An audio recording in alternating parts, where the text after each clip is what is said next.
Prends la houlette et le bâton, m'a dit le Seigneur, aujourd'hui, en ce jour de Shabbat, le 16 septembre 2017. Qu'il n'y ait pas de confusion possible.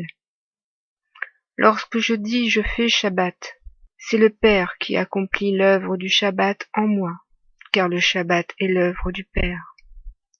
Quand je dis je me sanctifie, ceci n'est pas mon œuvre, car la sanctification est l'œuvre de Dieu, est l'œuvre de son Esprit Saint en l'homme. L'homme n'a aucune gloire à tirer de la sanctification, car dans la sanctification, c'est toute la gloire de Dieu qui s'accomplit en l'homme et dans le cœur de l'homme. Alors Dieu aujourd'hui m'a envoyé vers vous, et il m'a dit, prends la houlette et le bâton. La houlette veut dire les commandements de Dieu. Prends mes commandements, a-t-il dit. Prends mes commandements. Le Shabbat est le 4e commandement de Dieu. Ézéchiel 20 nous dit, comme je suis entré en jugement avec vos pères dans le désert du pays d'Égypte, ainsi j'entrerai en jugement avec vous, dit le Seigneur éternel. Je vous ferai passer sous la verge, qui veut dire le bâton, et je vous mettrai dans les alliances, dans les liens de l'alliance.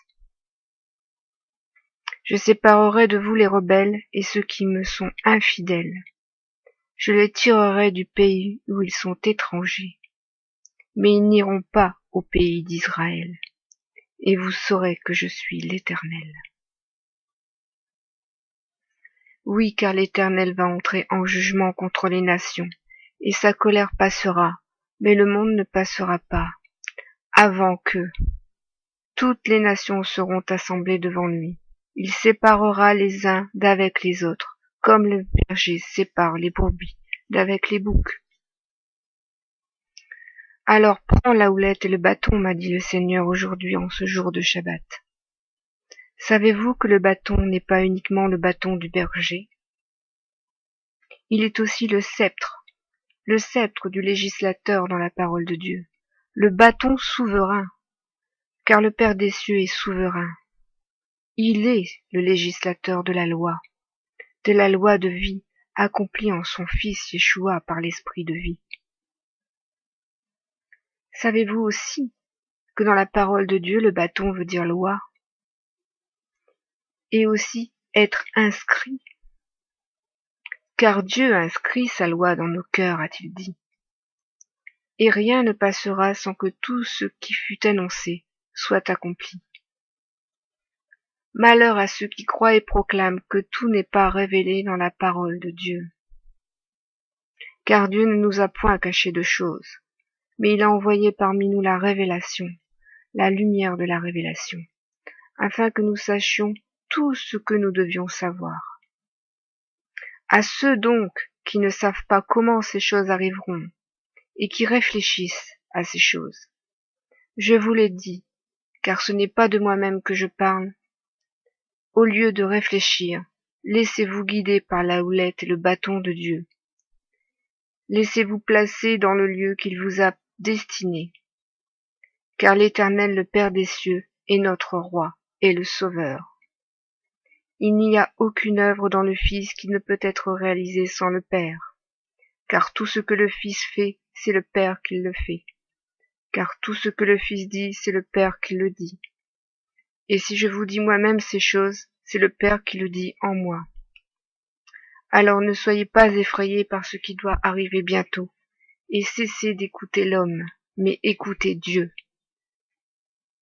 Et donc cessez d'écouter YouTube, mais fermez votre ordinateur, fermez vos radios, fermez vos télévisions, et gardez vos oreilles uniquement pour Dieu. Consacrez vos oreilles à Dieu, car c'est Dieu qui demande ces choses. Car Dieu parle à son peuple, car Dieu avertit avant que sa colère ne vienne, afin que vous ne soyez pas surpris, afin que vous ne soyez pas dans l'ignorance. Car Dieu ne laisse pas son peuple dans l'ignorance.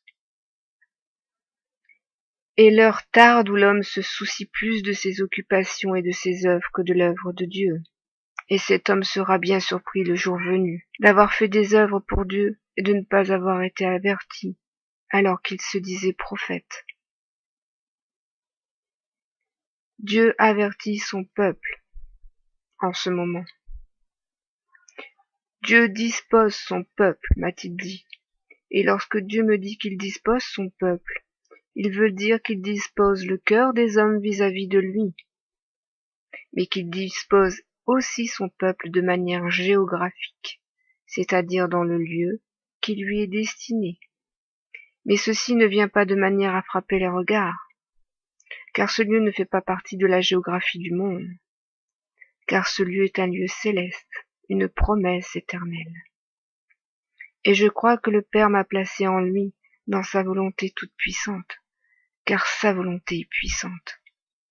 Combien l'homme doit se remettre à son Créateur et à Elohim, et à tous les Elohim de la création, c'est-à-dire au Père et au Fils, à la sagesse et l'intelligence qui ont créé le monde. Voici donc ce que le Seigneur Tout-Puissant, mon Père Céleste, m'envoie vous dire.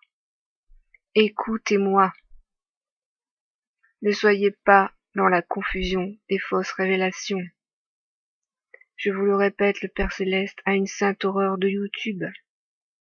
C'est un lieu de perdition où se marient toutes sortes d'œuvres abominables.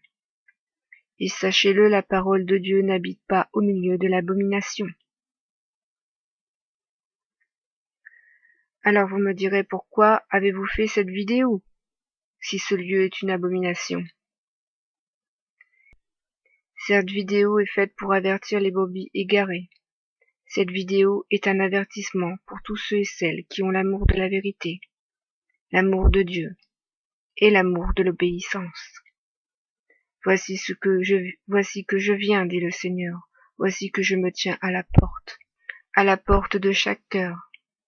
Qui me reçoit vivra. Si je n'entre pas chez lui, il n'entrera pas chez moi. Soyez tous bénis.